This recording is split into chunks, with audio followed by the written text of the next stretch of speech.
আজ অনেকদিন পর আবার এই পান্নাগুলোকে নিয়ে হাজির হলাম, যেগুলোকে আমি পুড়িয়ে নিয়েছি। তবে কাজের মাঝে হঠাৎ করেই পাশের বাড়ির সেই ছোট্ট বোনটি বায়না জুড়েছে চোখ থেকে আমার চশমাটা ওকে খুলে দিতে হবে। তাই রাগ করে মাটিতে শুয়ে পড়ে, যার ফলে বাধ্য হয়ে আমার বানানো সেই মাটির চশমাটিকে দিলাম। এটা কি ভাঙা?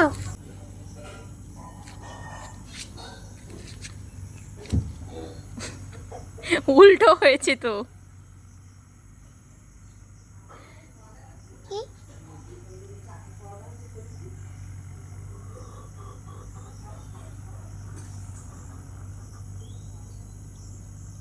ভেঙে গেল? দুধটা এইটাও তো ভেঙে গেল। মাটির চশমাটা তো তোমরা দেখতেই পেলে চশমাটার কি অবস্থা করলো। এমনিতেই ভাঙা ছিল, তার উপর ও আরো ভেঙে দিল। যাই হোক, আমার বানানো এই মাটির চশমার ভিডিওটা তোমরা এখনো পর্যন্ত যারা দেখোনি তারা কিন্তু অবশ্যই আমার চ্যানেলের মধ্যে শর্টস ভিডিওতে চেক করে নিও। এদিকে সব পান্ডাগুলোকে ব্ল্যাক এন্ড হোয়াইট করে নিয়েছি, আর এটা হলো ফাইনাল লুক।